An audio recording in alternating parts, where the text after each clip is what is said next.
30 years ago, a team of scientists were trying to understand why mammals have such different lifespans. Mice live for around 2 years, and dogs for 12. Elephants can pass 60 years, and some whales live up to 90. Boiling down all of the details of their studies, they discovered that no matter how many years each animal lived, each lived for about 1 billion heartbeats. Humans, thanks to modern medicine, have managed to extend our life expectancy to around 2 billion heartbeats and have continued our quest to lengthen it further through various diets, exercise routines, and fostering healthy relationships. And yet, despite the never-ending odyssey to tack years onto our existence here on Earth, the meaning of life is not measured in years or in heartbeats. We remember people not for the number of candles they blow out on their final birthday cake, but rather for the difference they made, the people they helped, the joy that followed them, and the ideas they leave behind. None of us know how much time we'll get here. A life well lived can certainly be long, but all too often, it can be cut short. Regardless, one thing is for certain. You sure as hell don't need 1 billion heartbeats to make a difference that people will remember and honor long after your heart goes still. Welcome to National Park After Dark.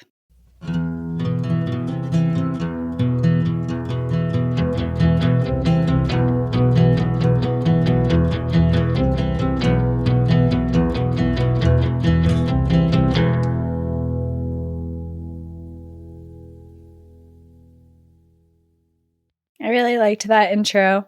I never knew that. 1 billion heartbeats. I know, it's like, it kind of feels like it's programmed to stop around then. Maybe. Like, slow down. Slow down. Take it easy. That's why you need a low resting heart rate. Yeah, I know. Well, it's so funny because I've been trying to use my Oura Ring a little bit more. I got it just to track my cycles, like natural cycles and stuff. And it does a bunch of other stuff, like with stress and, steps and all that other stuff. And I've been trying to keep track of my heart, like my resting heart rate and stuff. And I used to do it at work. I used to put the SpO2 monitor on my finger and be like, what's my heart rate at? Oh, yeah. I used to do that too. And then be like, calm down. It's okay. You're just stressed. All is well. All is well. What's your resting heart rate? It hovers around 60. Okay. That's very good. Yeah, I'm trying to get my cardio better, get on the Peloton a little more, but it's a struggle. Yeah, so welcome everyone to National Park After Dark. I'm going to be telling you a story today, and my name's Danielle.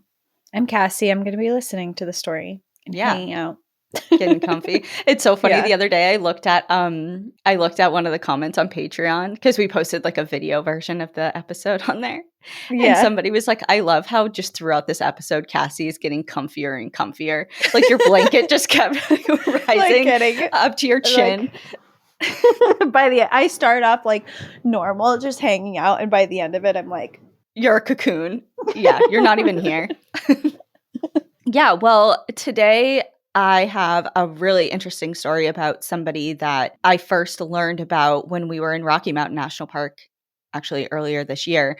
But before we get into all of that, this is the top of October. It's the first October release. So happy fall season officially, everybody. And I know it's like we just started spooky season in fall and autumn, and I'm about to talk to you about the holidays, but it's for a good reason. It comes up quick.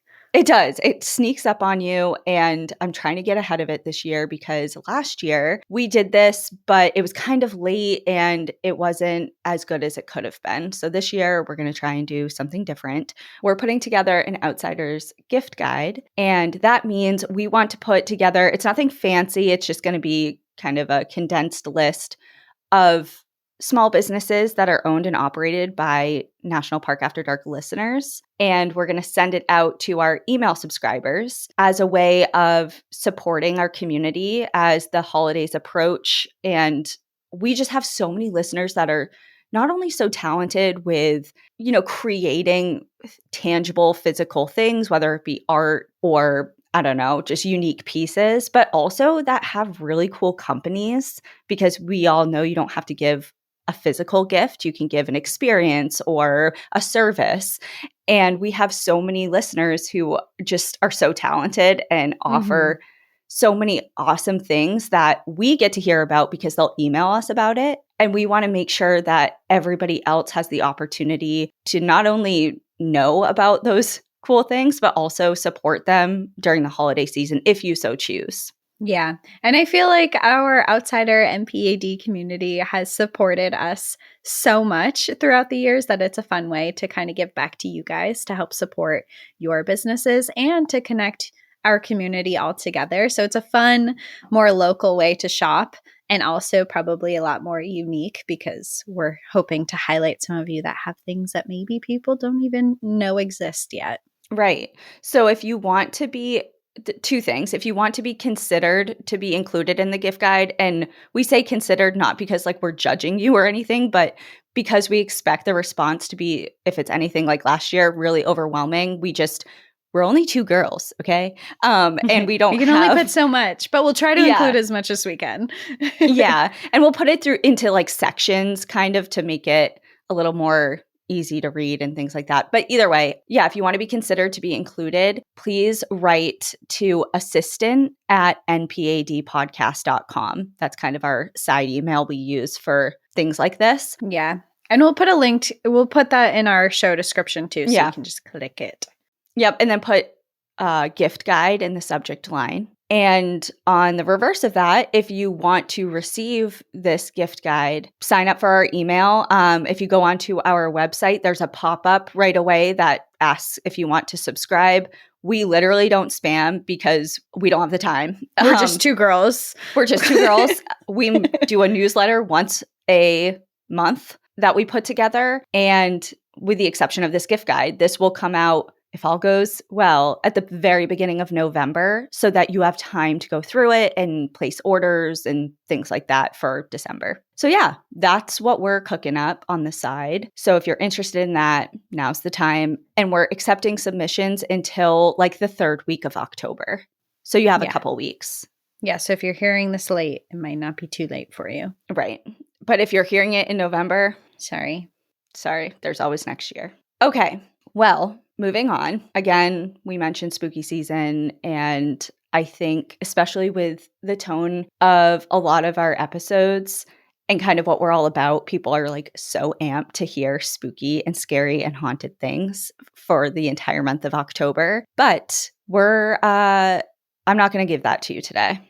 And I apologize. However, there's a good reason for it. It is kind of the tail end of Hispanic Heritage Month. And because of that, I wanted to highlight a story about a Hispanic man in the National Park Service that did so much. Like after this episode, you're going to feel really bad about yourself, I think, because you're going to be like, how did this person do so much in such little time? It's so impressive. Yeah. Because I certainly haven't done this much. And learning about his story made me kind of inspired to do a little more. So I'm like, I'm going to put together a gift guide. So there's that.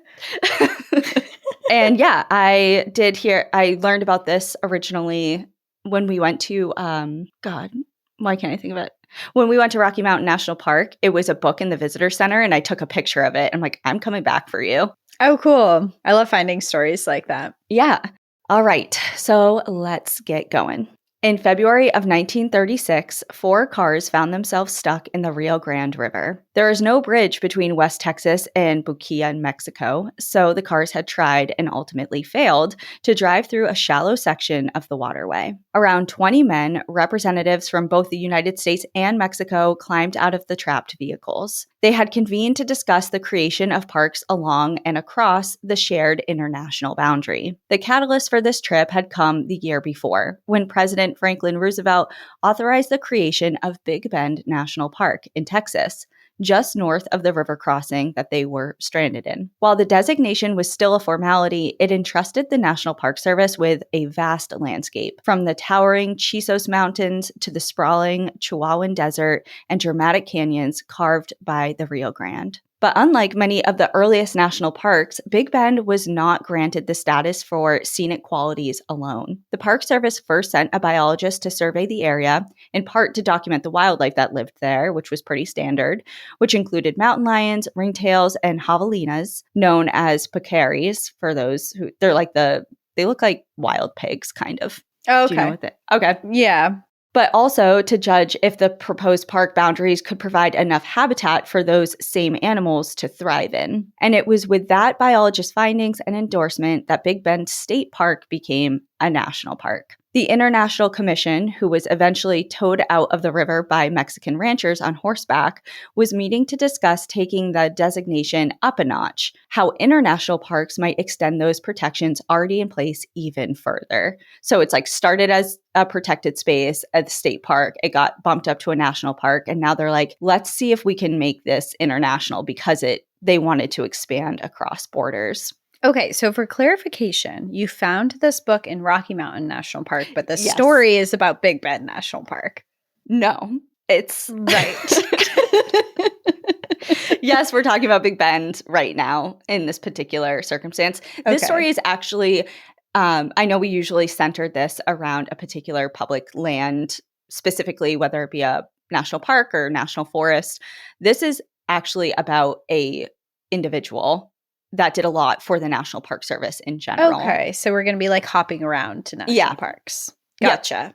For the National Park Service, this was a radically new way of doing business and a dramatic departure from how they used to do things.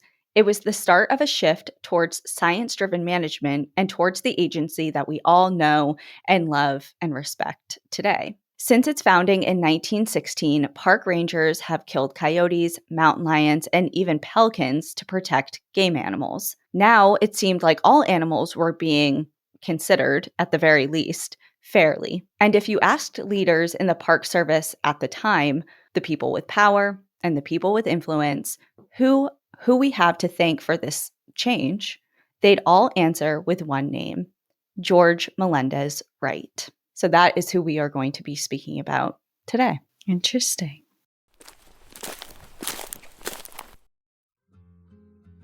I think it's safe to say we're all feeling the squeeze recently with prices on what feels like pretty much everything going right on up. So now more than ever, we're paying attention to our finances, and that includes becoming more and more aware and cognizant of our personal spending habits. Trying to manage subscriptions, track spending, and cut costs can feel a bit overwhelming. Luckily, Rocket Money can relieve some of that stress and help you feel confident in the financial decisions you make. Rocket Money is a personal finance app that finds and cancels your unwanted subscriptions, monitors your spending, and helps lower your bills so you can grow your savings. You'd be surprised by how many subscriptions go unnoticed or unaccounted for, and most Americans, including this one right here talking to you, way underestimate the amount of money they spend on subscriptions. With Rocket Money, their dashboard shows me my monthly spending patterns and habits, and even helps create custom budgets. And I have some things in mind for my future that I really need to start budgeting for, so I started using Rocket Money to analyze my accounts to find the best time each month to put extra money aside and automatically create budgets based on my spending. Rocket Money's 5 million members have saved a total of $500 million in canceled subscriptions, with members saving up to $740 a year when they use all of the app's premium features. Cancel your unwanted subscriptions and reach your financial goals faster with Rocket Money. Go to rocketmoney.com/NPAD today. That's rocketmoney.com/NPAD. rocketmoney.com/NPAD.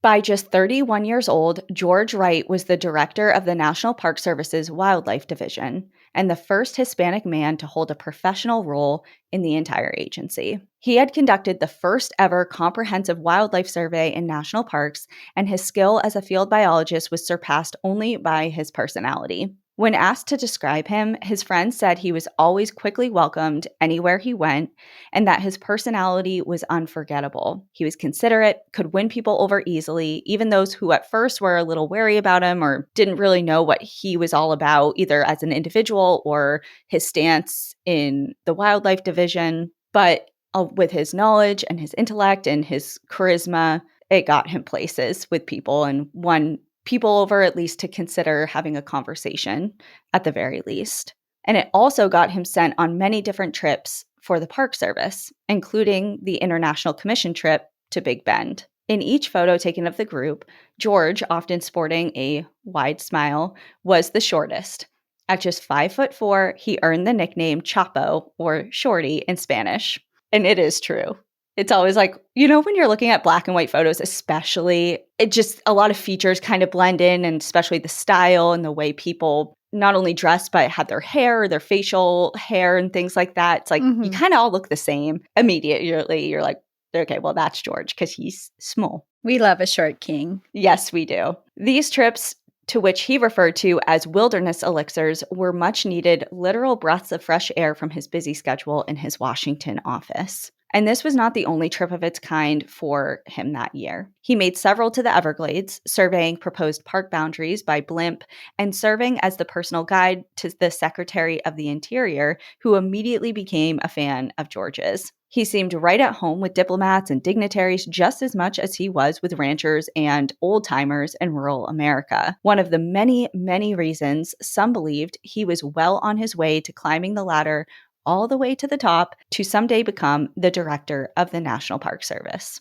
But Big Bend was not the only stop for the group on their route. After touring the region for a week, George hopped into a car with a few colleagues and headed west towards Tucson, some 500-ish miles away. As George's car passed into New Mexico, heading west on Highway 10, they reached the northern edge of the Chihuahuan Desert. Suddenly, an oncoming car veered into their lane. Its tire had blown out, causing it to jerk violently and without warning to the left, directly into George's vehicle. The crash was sudden and deadly. The teenage driver of the oncoming car died instantly, and so did the driver of George's car.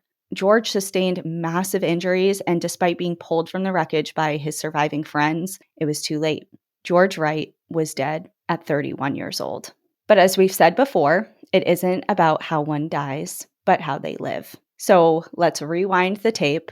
20 years, in 1915, a World Fair was opening in San Francisco. Hosted to celebrate the completion of the Panama Canal, it attracted displays of technological achievement, like a transcontinental phone call and automobile races. It hosted presentations of sports, music, and art, and it featured 2 enormous replicas of national parks. There was an Old Faithful display, which erupted every 20 minutes, and a scale model of the Grand Canyon, complete with a 30,000 square foot painting of the canyon itself, more than half the size of a football field. That's insane. That's huge.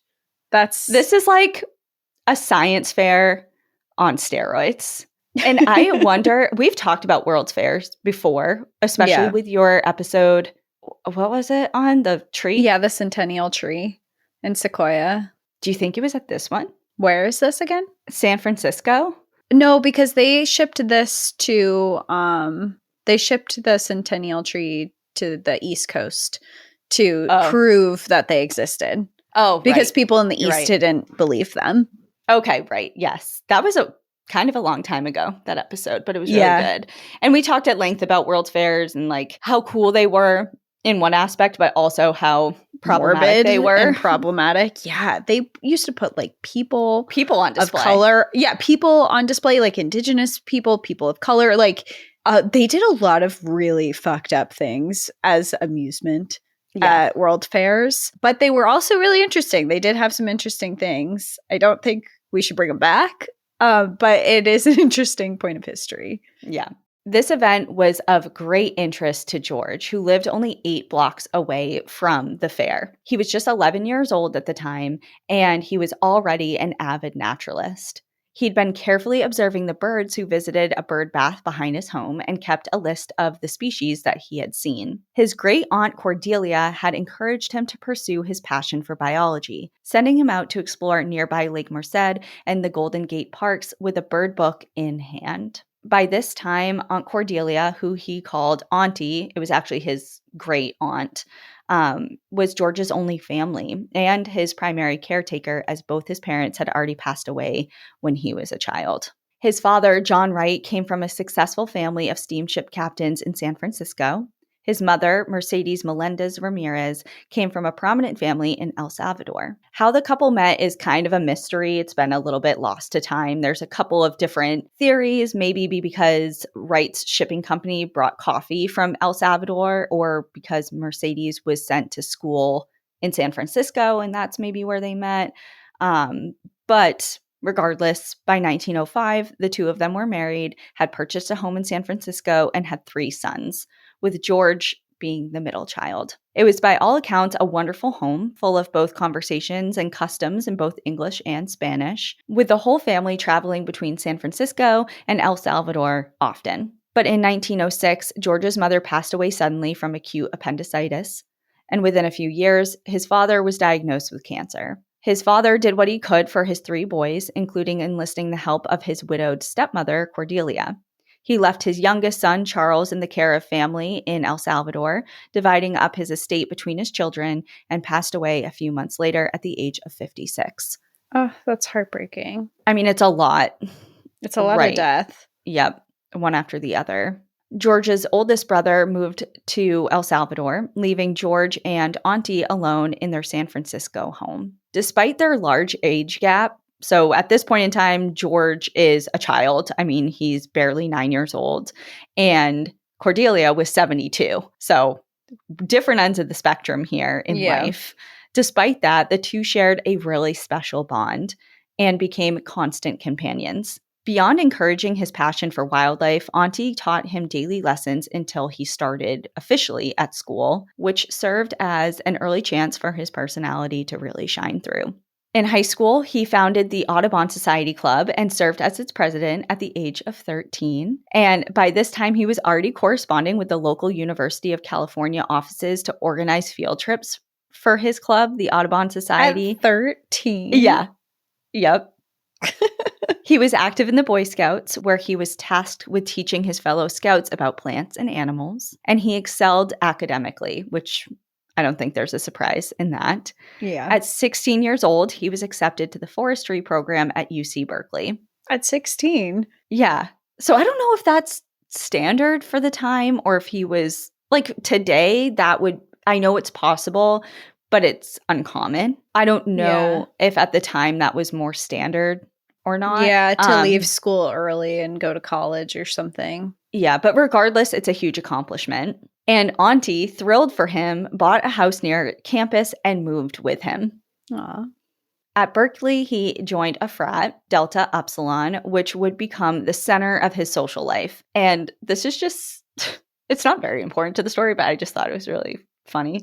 So he and Auntie would host regular frat parties, and she was beloved by his friends. Oh, I bet. Like a great aunt, like a 70-something-year-old It's woman. almost like your grandma who's sitting on the couch, like drinking and smoking weed with all your friends. She is going to be accepted by everyone at that party. She's the house bunny. Yeah. Mom. Yeah. House mom. Yes. Yes. House bunny is the movie I'm thinking I of. know. Okay. But now I'm picturing Auntie in house bunny attire. Yep, as Anna Faris. Yes. Yeah. So she was like, kind of when you have a cool, I remember my senior year of college, our landlord, he had bought the house on Water Street in Keene, New Hampshire. It was an old, like Victorian era house that had been a family home for generations and decades. And then he happened to buy the year we moved in, he had happened to buy it. And he's like, I'm actually going to renovate this and rent this out to college kids, because it was just a couple blocks off campus. And I remember, because he had never been a landlord before, and he was just some guy that was like, I just want to make some money. Like, he was the coolest. We would come over. I have pictures of Natea giving him an apple pie shot. and like, just like, he was just so chill and fun to be around. He was just like this older guy, just like not in a creepy way or anything. He was just like a cool dude. And I just imagine Cordelia filling that same role. And she was just always around for their house parties and just like hanging out with everyone. And one of George's friends wrote about her once, saying, the old lady was charming and her philosophy on youth so much broader than the average parent. It was amazing. When I left to go dance, her remark was, I think you better let the butler get you a highball. I can see you haven't had any, and the girls don't want a stupid slow one to dance with. She's like, you got to loosen up. Get a drink. Get a drink, party. You're being a a stick in the mud. Yeah, she surely had the right idea, is how he ended it. But it wasn't all cocktails and house parties. George was also developing as a student. As a forestry major, his coursework emphasized field observation and note-taking. One of his professors, Joseph Grinnell, developed a methodical style of field notes that is still widely used today. And I had to look it up because I just got a book when we were in Glacier about I was going to say, Grinnell. is he after Grinnell Glacier? Not of the same. Not of the same. But kind of like this was Joseph Grinnell was right before the other Grinnell that we're thinking of. Okay. But still in like the wildlife conservation space, and that's kind of why it confused me. But George, who had been taking notes on the species he'd seen all of his life, was very quick to make a good impression with his professor and other mentors. During his summers, George set his sights beyond California and began to explore more and more of the American West. In the summer of 1922, he participated in a Sierra Club trip to the High Sierras, the largest trip the club had ever put on up until that point. He was one of 200 hikers that made the 270-mile trek, summiting Mount Whitney along the way. The enormous group was supplied by a train of 90 mules, carrying, among many other things, 450 pounds of cheese and 2,000 pounds of ham. It's like, so you were living off charcuterie boards for this trip. You know, they're not wrong. In the summer of 1924, he and some of his frat brothers set out on a 2,000-mile road trip in George's beat-up Model T, which he nicknamed Peter. In just 2 months, they visited what is now Joshua Tree, Rocky Mountain, Yellowstone Glacier, and Crater Lake National Parks in an incredible road trip summer vacay. And along the way, they suffered 72 blown-out tires. Why? Well, okay, so how do you go through 72 tires? Okay, this is the 20s, and Model Ts have these like tiny tires. Honestly, when you look back on pictures, some of them look like they have smaller, they have smaller tires than a lot of the bicycles we have now. Mm-hmm. And the roads were awful. I mean, you're talking they a must lot have of been dirt cheaper roads. Than to replace if you had to replace 72 of them. He just got really good at changing tires. Imagine like 2,000 miles like, by 72. It's like, can we get more than 50 miles without blowing a tire? But the troubles only fueled his sense of adventure and invigorated his love of the parks. In the summer of 1926, his growing knowledge of the outdoors presented him with an opportunity. His professor, Joseph Grinnell, recommended he join a scientific expedition to Alaska. One of the professor's former students, Joseph Dixon, was headed to what is now Denali National Park to search for an elusive bird nest. Surfbirds, a small shorebird often seen along the Pacific coast, fly inland to lay their eggs, which they knew about at the time, but no one had ever seen one of their nests in the wild. So they know they're exhibiting this behavior, but they can't track down where they're actually nesting. And Grinnell believed that George would be well suited for this particular search. So together, Dixon and George were to spend 3 months together in Denali, based out of a rustic patrol cabin in search of a surfbird nest. George's detailed field notes recorded sightings of many different species he had never seen before, including marmots, caribou, and Canada jays. And they also recorded that early on, Dixon suffered a strained ankle, leaving George out to set out on his own in search for these birds pretty much right off the bat. And while surveying by himself, just 10 days into their trip, George's report reads, quote, "A quick movement some 500 or 600 feet away attracted my attention to a grayish bird that was sneaking hurriedly along. He was a surfbird in the nesting season. Better luck yet, when I looked down, there were the eggs, lying in a little depression. There were 4 of them, and they certainly looked too good to be true." So he rushes back to tell his partner, Dixon, about his find, and his first immediate thought was, he's kidding. Like, he's joking. Like, you couldn't have found that. Yeah, it's like no one in the history of naturalists looking for this bird have ever found this nest. It's like, I just looked down. I just happened to they were stumble at my feet. upon it. No ornithologist had ever found a surfbird nest in decades of searching, and he found it in 10 days. And sure enough, I mean, at first he was like, there's no way. I have to see this for myself. So he like hobbles out there to take a look for himself. He hikes out and confirms, indeed, it was a surfbird nest. And in his writing and his own notebook, he says, to Mr. George M. Wright then belongs the credit of finding the first nest of this species on May 28th, 1926 at 4 p.m. And when I read that, the first thing I thought of was Elle Woods being like, what, like it's hard? What, like it's hard? Getting into Harvard, like, what, like it's hard? Yeah.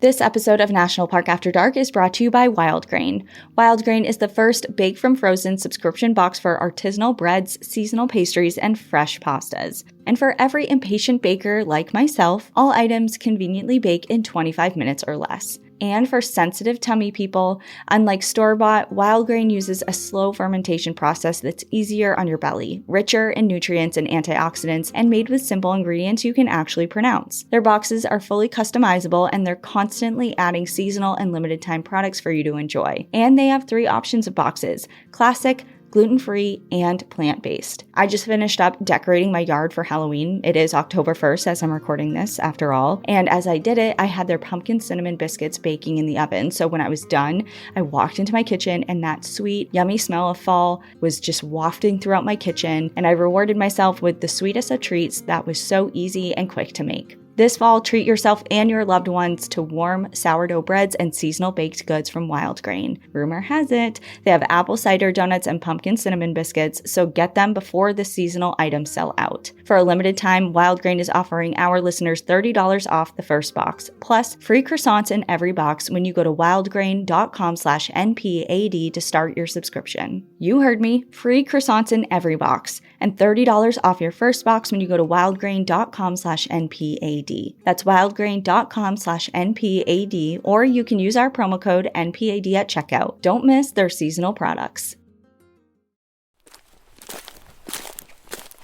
After Alaska, George wrapped up his time in school and worked for a short time for Dixon and Grinnell at Berkeley's Zoology Museum. And it was great. He loved it. But his passion really lied with being out in the field and being outdoors. And more specifically, to live and work in the national parks that he had spent his summers going to and exploring. So on October 17th, 1927, he cashed in when he got a chance to do exactly that. He received a letter in the mail informing him his application for a job with the National Park Service had been accepted, and he was to become a national park ranger in Yosemite. Moving with Auntie, because Auntie's right there still. She's like, all right, we're going to Yosemite. We're going to Yosemite Valley. George marveled at his new office. On his first day, he wrote in his journal, "The valley is sparkling, cool and clear with an abundance of autumn coloring. About the rim, there is 10 inches of snow, ever so white against the blue sky." And I can just imagine, my first experience in Yosemite Valley was with you. And I remember you saying before we got there, just kind of hyping it up and being like, it's so magical and beautiful. And I had the advantage of at least seeing pictures of it before and kind of mentally prepping of what I was about to experience. And for him at this time in the 20s, there's descriptions and paintings and maybe a few photos, but nothing could have prepared, I'm sure, an experience of getting into that valley for the first time and seeing that and being like, this is my life. And I not knowing what you're going into. Yeah. I know. I remember the first time I saw Yosemite on just pictures, because I think it was on Instagram and someone had tagged it. And I was like, because I didn't grow up learning about national parks or anything like that. And I remember seeing it and being like, where is that? What is that? How do I go there? Yeah, I have to go there. And it became a bucket list place for me. And actually, when we were working at Banfield, I went there for the first time. Oh, I don't recall. It was my Cassie's on one of her trips. Yeah, I did travel a lot when we were at Banfield, but that was one of them. I was out in California and we went. Well, despite being just 23 years old, George brought a huge amount of experience to his role, which really excited his supervisors. The year before, the park had completed its first year-round road into Yosemite Valley and had just opened the Ahwahnee Hotel, where guess who is now living? Auntie. Auntie's like, of course she would. And live there year-round. She's like, the Ahwahnee would work great. Thank you. It just opened. It's brand new. It's like this beautiful. Like, this'll do.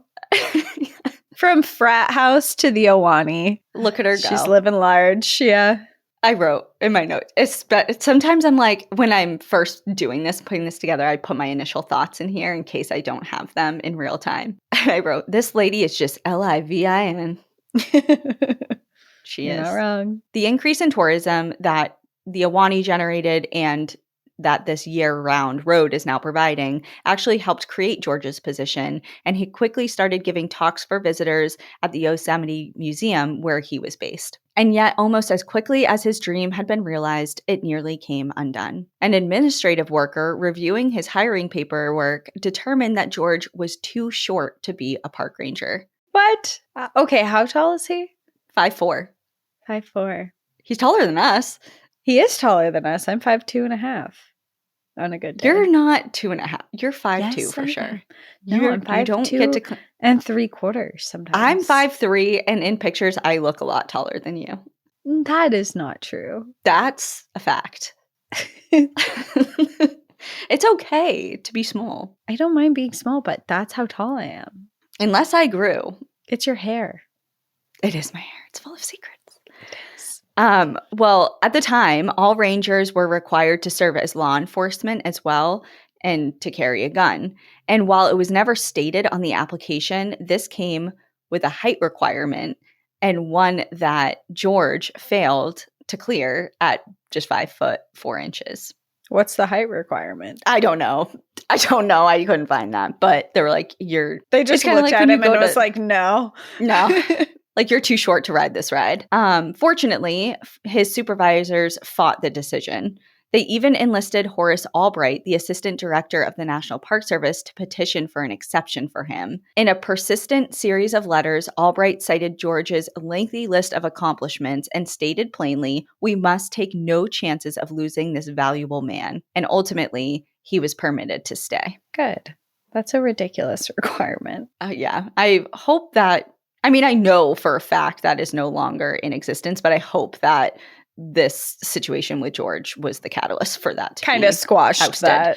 Yeah. If this hiccup had bothered George, he didn't seem to show it. He was making the most of his new life in Yosemite Valley. Each morning, he'd bring coffee to Auntie in her room at the Awani before getting out to work. He and his fellow naturalists gave talks to the thousands of visitors that came every year, and he also began to write articles for Yosemite Nature Notes, the official publication of the park's education division. These articles on natural history included the songs and calls of the mountain quail, a fungus that was killing the park's chokecherry plants, and the diet and decline of golden eagles in the park. He also made a ton of friends in the valley's tight-knit community. He joined regular hikes with Enid Michaels, one of the first women naturalists in the Park Service, and her husband, Charles. He befriended local artists, including Norwegian landscape painter Christian August Jorgensen and a young up-and-coming photographer named Ansel Adams. But despite having all of the success and kind of riding this high that is now his professional and personal life, by late 1928, his biggest supporter, Auntie, was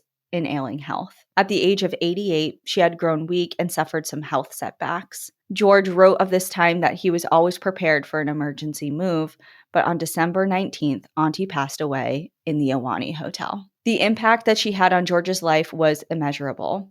The independence that she fostered in him had helped him succeed everywhere he applied himself. And she was a fiercely independent woman for the time, the matriarch holding court at DU parties, which no doubt shaped George's rather progressive views of women in the National Park Service.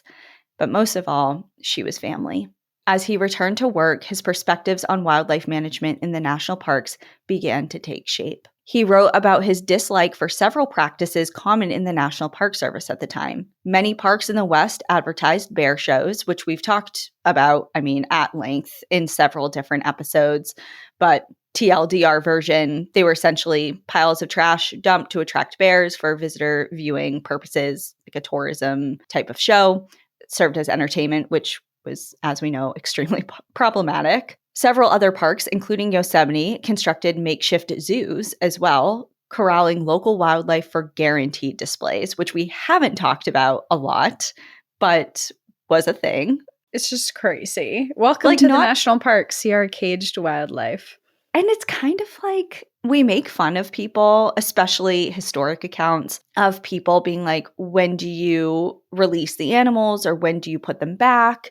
And we're like, oh, they're wild animals, you stupid idiot. But then it's like, okay, with a history like this where there's actual zoos within the national parks that employees have taken wild animals and put them in cages for, it's like, I can understand how that kind of gets a little confusing back in the day. Totally. So there is that. I'm not saying, I mean, still use your critical thinking skills, but, I'm trying to give some credit. Additionally, all parks were practicing predator control, using guns, traps, and poison to indiscriminately kill mountain lions, wolves, coyotes, and bears. And George viewed these practices not only as distasteful, but counter to the very mission of national parks, moves that were actively harmful to the landscape. The views were no doubt fostered by his mentors. For example, Joseph Grinnell was staunchly opposed to park zoos, but they were also likely shaped by a woman named Maria Librado. Also known as Totuya or Foaming Waters, Librado visited Yosemite in July of 1929, the first time she had visited the valley in 80 years. A valley that she had once called home. During the gold rush, a state militia known as the Mariposa Battalion was sent to Yosemite Valley to evict its native population. They burned villages and food supplies to force the relocation of indigenous people in order to allow miners to access the area. Chief Tenaya of the Awanichi tribe mounted a resistance, but by 1851 they were defeated. Totuya, who was the granddaughter to Chief Tenaya, was one of the last people to flee Yosemite Valley during the 1851 attacks. She returned in 1929 to see her former home, collect acorns, and to tell her story. And because she spoke Spanish, George was asked to be her interpreter. Photos of their meeting depict an in-depth conversation, shared smiles, and show George listening closely. Her life and stories affirmed to him what had been ignored in park management up until that time. People had been living in and actively managing these so-called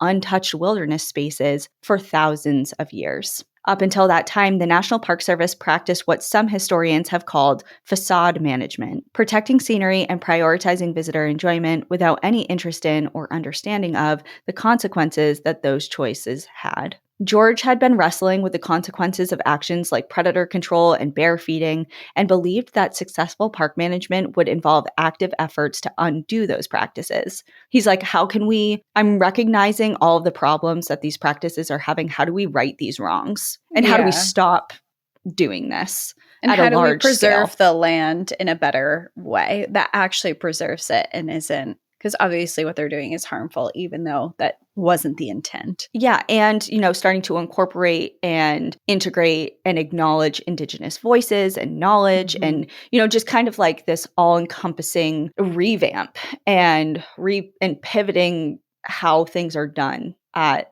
a larger level.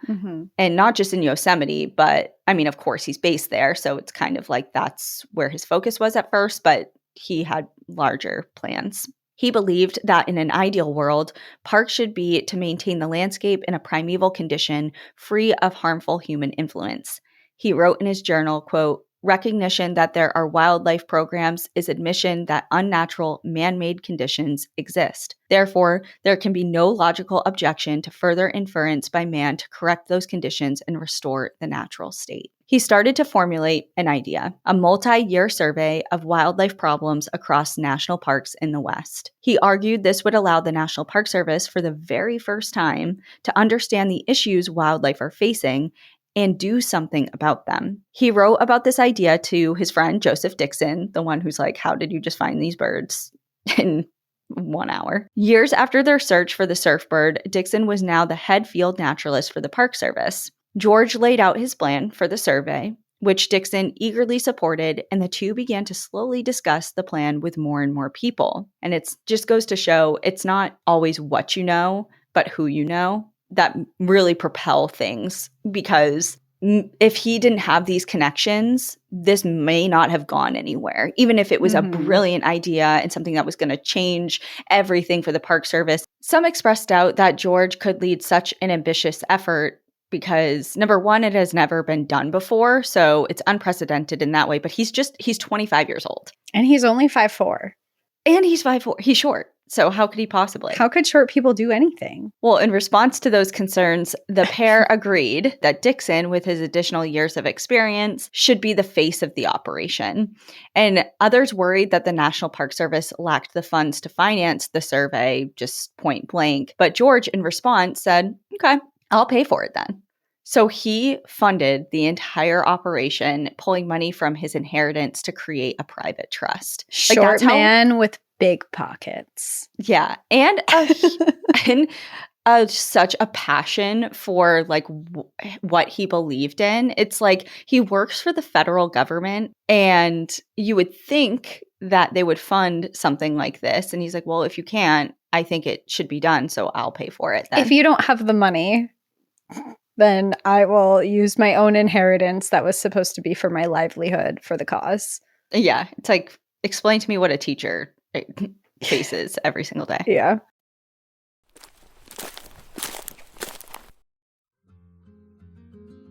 This episode is brought to you by IQ Bar, our exclusive snack and hydration sponsor. IQ Bar is the better-for-you plant protein-based snack made with brain-boosting nutrients to refuel, nourish, and satisfy hunger without the sugar crash. If you're a tried and true NPAD fan, you know I always have IQ Bar products on hand. The bars in my car for a quick and nourishing snack, the hydration sticks in my Pilates bag for after heated Pilates sessions for hydration, and the IQ Joe instant coffee in my backpack for hot coffee at camp. All IQ Bar products are entirely free from gluten, dairy, soy, GMOs, and artificial sweeteners. Their Ultimate Sampler Pack is a great way to try all of their products and flavors. You get 9 IQ Bars, 8 IQ Mix Sticks, and 4 IQ Joe Sticks. Their bars are full of plant protein in tons of delicious flavors. Their hydration sticks have no sugar and are full of electrolytes, and their IQ Joe have 200 milligrams of jitter-free natural caffeine. With over 20,000 5-star reviews and counting, more people than ever are fueling their busy lifestyles with IQ Bar's brain and body boosting bars, hydration mixes, and mushroom coffees. And as I mentioned, the Ultimate Sampler Pack is the perfect way to get all 3. And right now, IQ Bar is offering our special podcast listeners 20% off all IQ Bar products, including the Sampler Pack, plus free shipping. To get your 20% off, text PARK to 64,000. Text PARK to 64,000. That's PARK to 64,000. Message and data rates may apply. See terms for details. Well, with all of these provisions in place, the Wildlife Survey was officially greenlit by Horace Albright, who is now the director of the National Park Service. Remember, 2 years earlier, he was the one who advocated for him when that other guy was like, you're too short. So he had advocated for him, like, we can't lose this guy. He's going to do big things. And here it is paying off. So now here he was signing off on his plan to launch the most ambitious research project the National Park Service had ever seen, and probably smiling to himself, knowing he advocated for the right guy. You know, like, we made the right guy famous. Like, told you. Type of thing. Yeah. The Wildlife Survey team was composed of 3 people: George, Dixon, and Ben Thompson. Thompson had been working as a waiter at the Ahwahnee Hotel in Yosemite when he initially met George. And over the years that he met him, those 2 or so years that they became friends, George actually convinced Thompson to pursue a zoology master's at Berkeley. He's like, I see great things in you, and you can like really make it. And he encouraged him to pursue his higher education. As the 3 men prepared for a summer full of field work, George remembered the 72 blown out tires that he suffered on his previous road trip, and probably dreading changing another tire, he spent top dollar on a field car. And in May of 1930, they set out on a journey that would last 3 whole years. And, you know, I love a road trip with you. We were just talking about doing one. We've been on so many trips together, but I don't know if I could do 3 straight years. Why? What's wrong with me? You just need so many snacks all the time. You're not wrong. You're not wrong. And you lose your phone like every 15 to 20 minutes somehow in the car.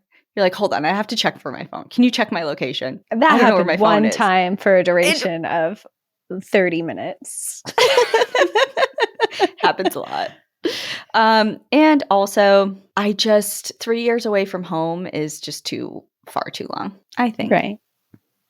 Nothing's wrong with me. It's not you. It's not you as a person. It's me. It's not you, it's me. Right. That's what they keep telling me, and I just don't get it.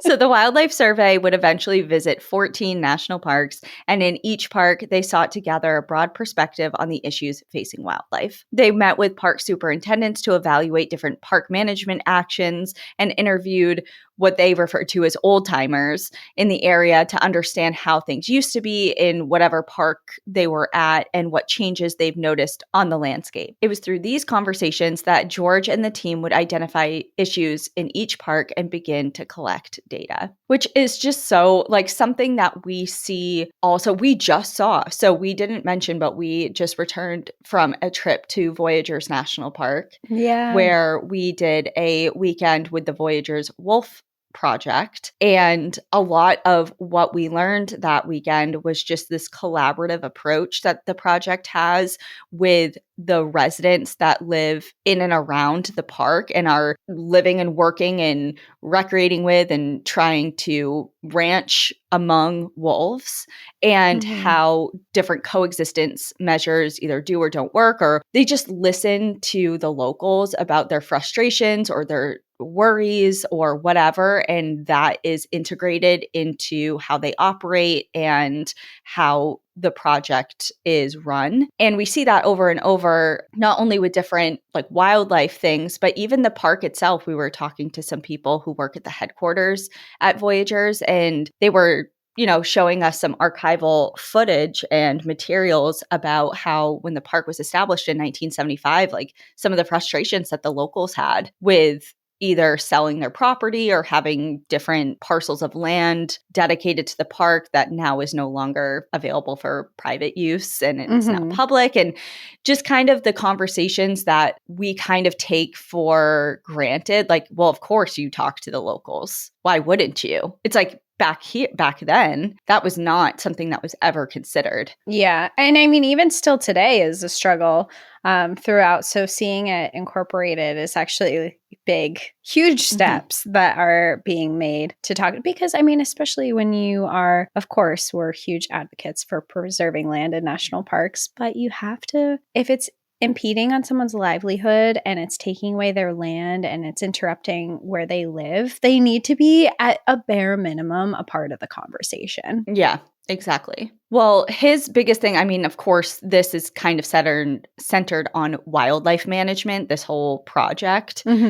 So he's going into the records at different park headquarters throughout their trip to kind of get a better understanding of what they're doing in regards to wildlife management and predator control specifically. And at the Grand Canyon, he discovered records in the park headquarters that tracked the number of animals killed by the national park staff in that park since 1922. And it read 293 coyotes, 75 wildcats, 19 fox, 2 mountain lions, and 1 wolf. And he knew immediately off the bat that this number was almost certainly an understatement. Since the creation of parks in 1916, rangers had been allowed to supplement their income by trapping and selling animal pelts. And the Park Service wasn't the only agency involved in predator control. The U.S. Biological Survey, a predecessor to the Fish and Wildlife Service, had spent the previous 20 years targeting predators across public lands throughout the West, pioneering, in particular, the widespread use of poison bait traps. And this was kind of, to George,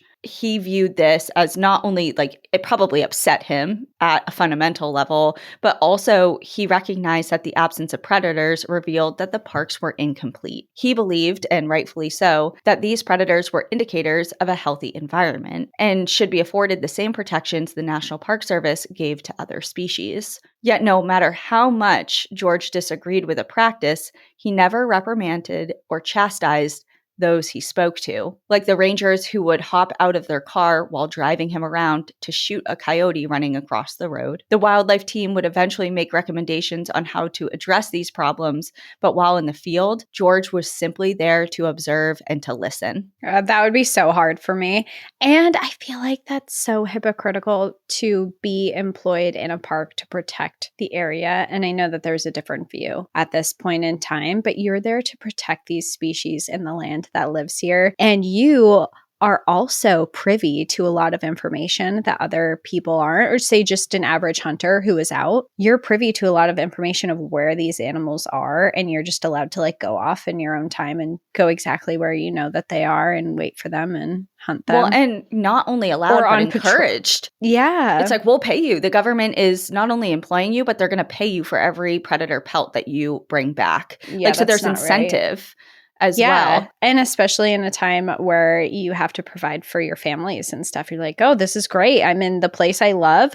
These animals are at my, like, they're right here. They're right here. And at this time, they're also viewed as more of nuisance animals. And I mean, there's a lot of different reasons that kind of play into the larger picture here. But George immediately was kind of like, okay, this isn't right. We need to fix this a little bit. But the whole purpose of this trip, this multi-year trip, was to just gather the information and observe the practices for what they were. And yeah, in the years to follow, he would take all that data and make some recommendations on how to better operate and change practices and stuff. But in the moment, he was simply just there to hear people out and see what was going on. And it takes a lot of restraint, especially with somebody who disagrees with what you're doing. Right, exactly.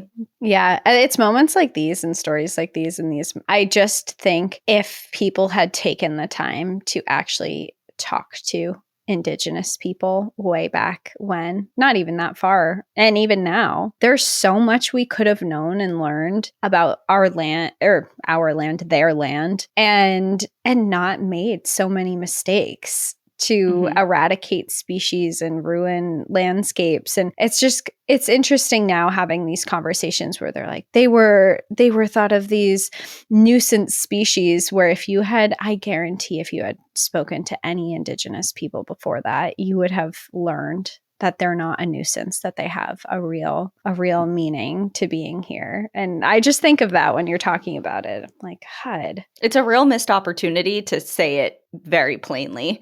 It's just you could have avoided so much death and ruining and even just even just being here in the first place. We obviously did a lot of stuff, but if there had just been open conversations that were happening, all of this could have been avoided. So then when you're talking about how George is he's just listening and hearing, and then later has these conversations, it's kind of bringing it back to like, oh, someone who knows how to have a conversation and talk. Yeah.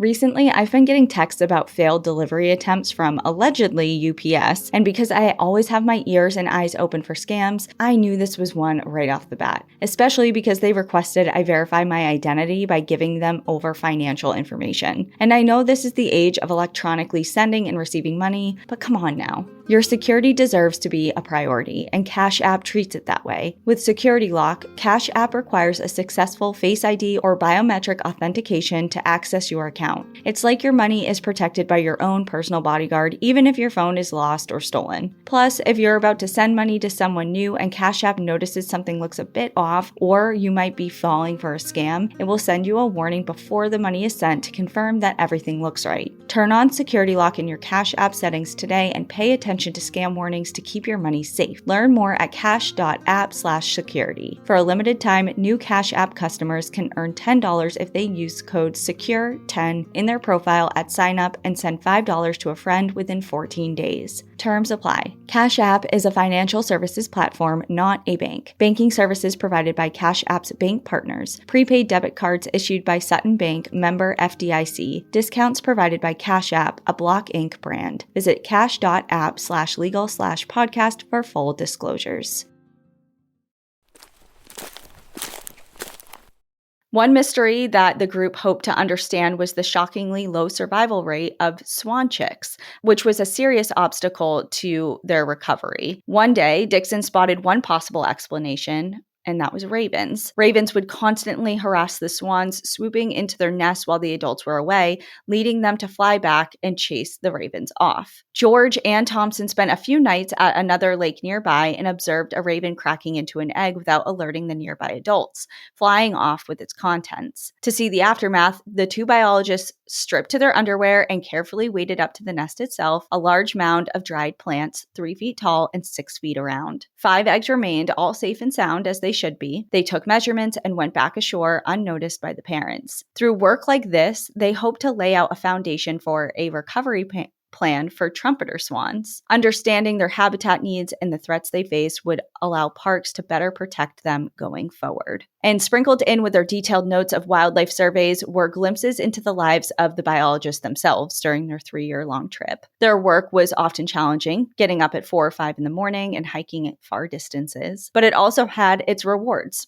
Spending months outdoors, camped out in some of the most spectacular landscapes this country has to offer. While on a trip through Mesa Verde, George's journal reads, "These 4 days were spent as happily as any I have ever known.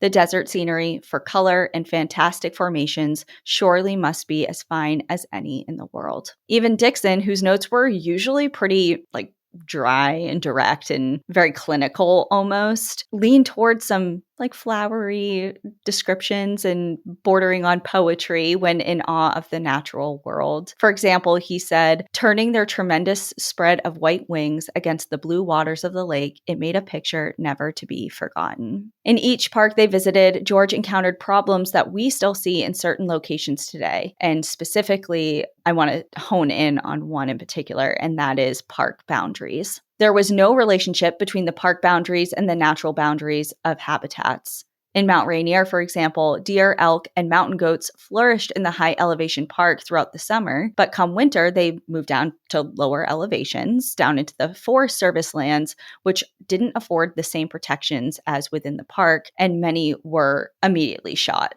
once they stepped out of the park boundary protections. These species had been long targeted, with landowners aiming to keep them off their grazing lands for nearby cattle. But by the 1930s, people displaced by the Great Depression and the Dust Bowl had also set up camp nearby, depending on the game animals for income and subsistence. As a result, the protections that Mount Rainier provided were limited, if not useless, to these animals, especially year-round. I mean, they only spend part of their time within the protections of the park. The problem, George described, is that the park boundaries were drawn for political reasons with no considerations for natural habitat boundaries. And this problem was not limited to that specific park. It reared its head in other places too, like Mesa Verde and Yellowstone. George, probably sighing in exasperation, wrote of the problem in his report, referring to Mesa Verde in particular, saying, quote, "On the south and west sides of the park, there are no present natural boundaries. It is like a house with 2 sides left open." The wildlife team began to argue that parks should be biographically self-sufficient units, containing enough habitat for their wildlife to survive year-round. When necessary, parks should acquire additional lands, and new parks should only be created with this particular goal in mind. For all of these reasons, George and Thompson were sent to South Florida in the fall of 1930 to survive the region's wildlife as part of an evaluation of a newly proposed national park, which happened to be the Everglades. George's notes from this trip are surprisingly sparse, likely because on this particular trip to the Everglades, he contracted malaria. Oh, no. And for somebody who, I didn't have malaria, but I had dengue, and it was not fun. I would not be writing in my journal. Let me just tell you that. And for him, it proved to be quite debilitating. And it was so bad, in fact, that he couldn't make it back to California as planned. And their road trip stopped at a hospital in Phoenix. But while laid up in the hospital, he made a surprising choice. He decided to get married. In the hospital? Yep. George had met Bernice Ray, whom everyone called B, when they were both students at UC Berkeley. 2 years younger than George, the two were engaged in July of 1930 and had planned to get married months down the road. However, after a phone call, they moved it up. B and her family rushed to Phoenix, and they were married right there in the hospital. Did they think he was going to die? Yeah. I don't know if they were like, and I've heard of that before, people getting married when somebody has a terminal illness or they know that the other person doesn't have long. So whether they were just impatient, were concerned for his, his welfare, his fate, or especially because he had family inheritance and he wanted to make sure that B was set legally. Yeah. If something happened to him. It feels like an emergency marriage. Not that they didn't want to be married, but to do it in that way, it feels like it's an emergency. Like they're really worried. Yeah, exactly. So he just wanted to make sure that she was set, and he did. That's really nice. After 3 summers of constant field work, he and the team turned to publishing their findings in 1932. While their work would continue for another year, they compiled their findings and recommendations into a publication titled Fauna 1. In it, they addressed predator control, trumpeter swans, and park boundaries. They discussed overgrazing, a common problem caused by elk and deer populations left unchecked by native predators, and they investigated the ever-popular bear feeding shows. Thompson would even explore the creation of bear-proof food boxes, likely the earliest iteration of this idea. Like something we come to expect to be provided for us when we recreate in places in bear country, whether it be black bear, grizzly bear, or whatever. Like that's common practice now. But here he's like, hey, maybe we should perhaps try this crazy new idea. Crazy idea. All ideas are crazy at first, right? Their recommendations, keeping wildlife wild and limiting human impacts presented an entirely new future for the National Park Service. On paper, Joseph Dixon was the leader of the Wildlife Survey, because remember, they're like, you should be the face of this because people don't like me because I'm short and inexperienced. But everyone knew that George was always recognized as its driving force. George, through his boots-on-the-ground conversations with the public, specifically those who were most connected to the spaces he was studying, recognized that research would not be enough to affect change. They needed to get people on their side, as their ideas about wildlife management were not always popular. Ben Thompson would later say of this time, quote, "There were a number of longtime employees, superintendents, chief rangers, and others who liked the good old days of predatory animal control and corralling the ungulates so the public could see them, feeding the bears at feeding stations and making a big show of it. There was all of that to overcome, and to make progress with that and have them still like you was quite an accomplishment. Joe and I didn't have the kind of personality for it, and we knew it. But George did have it. It was a gift of his character." Thanks to George and his team's efforts, National Park leadership would formally adopt Fauna 1's recommendations as official policy, transforming the agency itself. It was sent by mail to every park superintendent with custom recommendations for each park, including an endorsement from 27 prominent scholars, which is just such a huge accomplishment. Yeah. To affect change not only in one specific area, but throughout the agency. Yeah. It's like, this is standard now. This is standard protocol for what we do as an agency nationwide. Yeah, he standardized the protocol. For any one of us, that publication and the changes it served as a catalyst for would have been just like more than enough. Like, I did it. We did it, Joe. And just hang up your hat. And but he was just getting started. Yeah, for him, the work was just beginning. The success of the Wildlife Survey helped win the support for his next goal, the creation of a wildlife division within the National Park Service. This division would oversee the continued and expanded efforts of wildlife research within national parks. And there was no doubt in anyone's mind who should be the leader of that department. In March of 1933, President Herbert Hoover signed off on George's appointment as the head of the new National Park Service Wildlife Division. He, Bee, and their 2 daughters, Charmaine and Pamela, packed up their Berkeley home and moved to D.C. Once there, he was able to hire a small staff, including his friends, Dixon and Thompson, to continue research around the country. For the very first time, the wildlife staff were paid directly by the Park Service. Because remember, he had been doing everything from the get-go out of his own pocket. Which is crazy. In this new administrative role, he oversaw a period of significant change in the National Park Service, and not just in wildlife policy. FDR was elected, and his New Deal brought money and manpower to the national parks. The CCC sent thousands of unemployed young men out to build campgrounds, facilities, and roads. And while the National Park Service welcomed this influx of funds,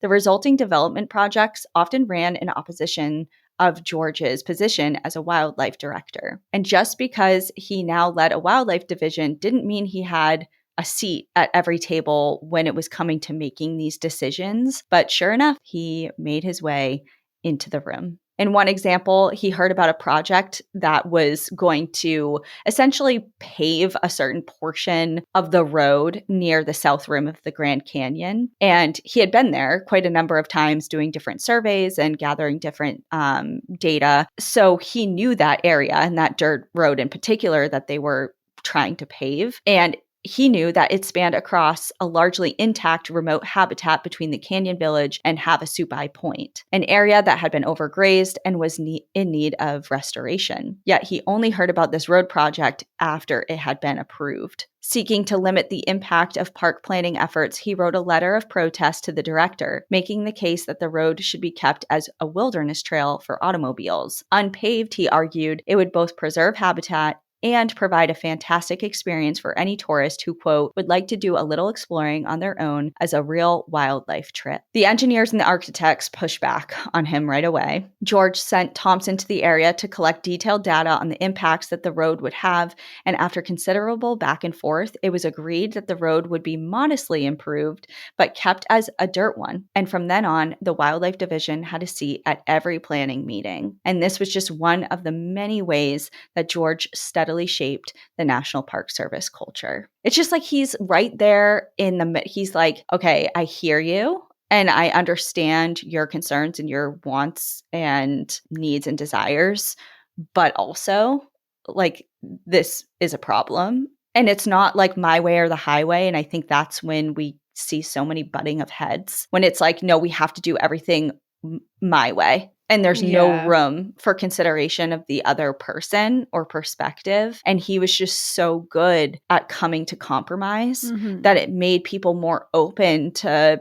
considering a collaborative effort and maybe a new option. It doesn't have to be A or B. It could be C. Totally. And he's also coming at it from it feels like, and you've talked about this already, but that nobody's really looking at this from the wildlife perspective. So he's coming in and he's like, I see what you want, but what about the wildlife that's here? How can we fix this so we're actually doing something that's beneficial to them as well? And when you were talking about the roads and driving them and stuff, you see those dirt roads in a lot of national parks now. Mm-hmm. And I wonder if this was like kind of a... Well, he was like, yeah, I understand you want a road here to get tourism to these places and to provide access to people, which brings in dollars to the park because people need to access the park. Yeah. However, like, can we just keep it as a dirt road and not pave it? It's just, and that's just one example. I mean, there's so many, but that's just one that points to kind of his approach to coming into conversations and getting somewhere with them instead of just arguing around. Like, you're and around wrong. and around. That's a bad idea. And then or it's like, we're going to actually close this whole area because the wildlife needs it. It's like to the other side, they're like, okay, that's all well and good, but that doesn't provide opportunity for tourism. And we need that. Which is paying for their protections. Right. The scope of his work had grown. While he continued to support on-the-ground research, he began to make his case for wildlife conservation to larger and larger audiences. In 1934, he gave a heartfelt national radio address about the concerning decline of wild game across the country, published Fauna 2, a follow-up to Fauna 1, and spoke at prominent conferences. Often, likely in a strategic move to make important connections, he prioritized relationships with the heads of other agencies, like Bob Marshall, a Forest Service employee and prominent advocate for the growing wilderness movement. It was through relationships like these that he facilitated change, like his connection with Ding Darling, chief of the U.S. Biological Survey, a collaboration which helped create the Red Rock Lakes Waterfowl Refuge in Montana, significantly expanding protected trumpeter swan habitat. For California National Park fans, you can thank George. Pour one out for him here, because he spearheaded the effort to create Kings Canyon National Park by working with the Sierra Club to coordinate an advocacy campaign, and with photographer Ansel Adams, whom he'd met in Yosemite Valley years before. The pair organized an exhibition of Ansel's High Sierra photography, which was displayed for Washington lawmakers, which inspired its preservation. And I think we hear about that a lot with Ansel Adams and how his photos really spoke to people people who had never seen the area or, just really was like, look at how beautiful this is. This should be protected. But I've heard of that. I've never heard of George's part in it. And now it's very clear that it was an equal effort. And all of this by just 31 years old. Many who witnessed his rise, like former director Horace Albright, believed he would become director of the Park Service someday. And yet, tragically, we know what happens next. On Tuesday, February 25th, 1936, George Wright was killed in a car accident. Midway through the International Commission on the southern border, the National Park Service had lost one of its brightest rising stars. His loss sent reverberations felt by many. His former supervisor in Yosemite, Carl Russell, said, "George was at once my greatest inspiration and best sustaining friend in the office. I feel we have lost the conservationists in our official ranks who really combined understanding with action. I can think of no one who can replace George." And Bob Marshall said, "Probably more than any one person, George Wright was responsible for bringing about the healthy change in the general attitude towards the wildlife problem, which has recently developed. He did not think merely in terms of keeping out roads or preventing lumbering or stopping hunting.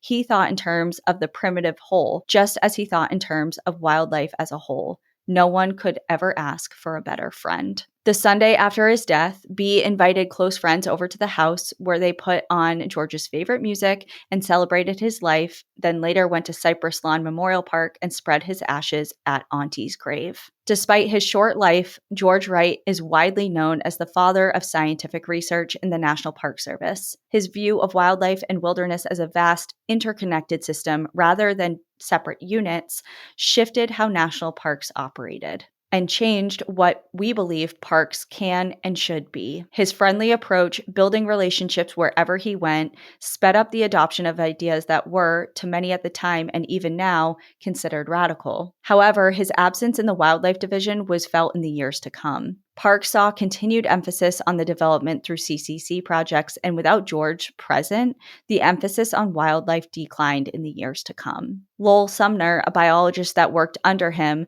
and continued on after his passing, described the following years in the wildlife division, saying, "No one else had George Wright's ability to placate and win over the opposing school of thought, which increasingly was coming to feel that the biologists were impractical, were unaware that parks are for people, and were a hindrance to large-scale plans for park development." Considered one of George's most significant contributions, the book Fauna 1 remained somewhat of a working Bible for park staff biologists. But with the arrival of World War II, it went out of print, and its lessons, for a time, seemed to go with it. But George's influence and legacy survived, and if you know where to look, his name is honored in the very things that he loved the most. After the war, several mountains were named in his honor, one in Denali, where he once discovered the surfbird nest, and one in Big Bend. And in the 1960s, the Park Service began to think critically about the issues George had first raised during his time, forming committees to kickstart scientific research within parks. Lowell Sumner, still working for the Park Service, repeatedly insisted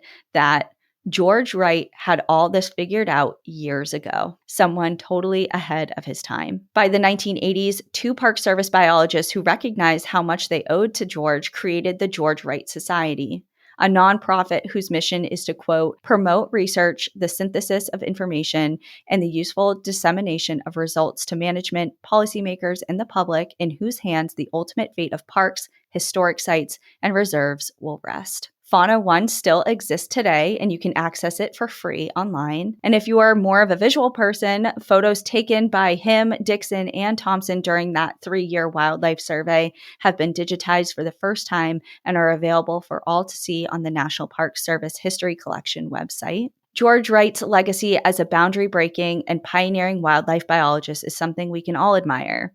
Yet an enduring part of his story is wondering how things might have gone differently had he lived longer. What would be different today if his vision, his passion, and his personality were not cut short? We will never know, but one thing is for certain, we owe a lot to George Wright and all that he did to protect our parks. And that is the story of George Meléndez Wright. It's so interesting because I feel like you don't really see his name very often in comparison to a lot of other people. So it's been really interesting to learn about him and all of his contributions. And it is a question, I mean, how you ended that, of what else might he have implemented during his life if he had the opportunity.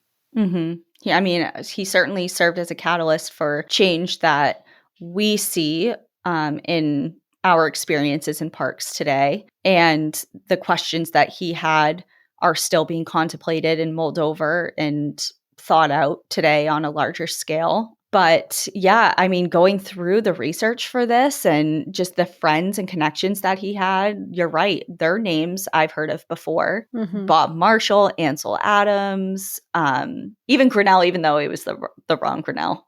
But still, I don't know if that like, counts. it kind of counts because when I looked at him, I was thinking of somebody else, but the work that this guy did, I had heard of before. Okay. I just didn't know his name. Gotcha. So just either their work or who they were, I had heard of before, but never George. So now people know about him. And if you want to read more about him and his life and all the things that he did, I mean, it goes on and on. The book, George Meléndez Wright, The Fight for Wildlife and Wilderness in the National Parks by Jerry Emery is that's the book I found in Rocky Mountain National Park. Gotcha. That gave me the idea for this episode. And it's so interesting because not only is the book great, I mean, it's very interesting and it highlights just all the amazing things that he did, but the author has a personal connection to George. So he was a graduate student at UC Berkeley, same school that George went to all those years ago. But when he was there and he was a student, he met and fell in love with one of George's granddaughters. Oh, no way. And he got married to her. And like because I think he was a geologist or studying geology. So he was in the natural sciences and had known about George Wright, like in passing, but it's through his partner and his wife that he was like, wait a second, who was this guy? And he has all this, I mean, B, who is George's wife, I mean, she obviously became widowed in her 30s. She was very young, and she did eventually get remarried. However, she kept all of George's field notes and books and notes and everything. Oh, wow. So Jerry, the author of this book, had access to all of that, and clearly testimonial from his family, his descendants. Yeah. And of course, he did a bunch of other research and went to headquarters. I mean, he worked on this book for like almost a decade, gathering information. That's so cool that he dived into it, though. But really yeah, like such a cool personal connection. And yeah, that's how he was really introduced to George Wright. And yeah, so it's a cool way to find interest in wanting to research somebody, not just because they did so much and accomplished a lot, but because you now have this like familial connection to them. Yeah. So yeah. Anyway, so yeah, that's George's story. And again, I was saving it for a time like this to celebrate Hispanic Heritage Month and just recognize just the contributions that people throughout, diversity is a strength. And we want to recognize just everybody that has contributed amazing things to the National Park Service. And George Wright was certainly one of them. So I will link the book in the episode description and post some fun pictures of him on his adventures. And thank you for listening. Yeah, thanks everyone for hanging out. Thanks for telling that story. We will see you next time. In the meantime, enjoy the view. But watch your back. Bye, everyone. Bye. Thank you for joining us again this week. If you love National Park After Dark and want to hear exclusive bonus stories, join us on Patreon or Apple subscriptions. Patreon subscribers have access to our National Park After Dark book club, live streams, Discord, and much more. If you prefer to watch our episodes, video episodes are now available on YouTube. If you're enjoying the show, please take a moment to rate, review, and subscribe on your favorite listening platform. And to follow along with all our adventures, you can find us on Instagram, Facebook, TikTok, and X at National Park After Dark.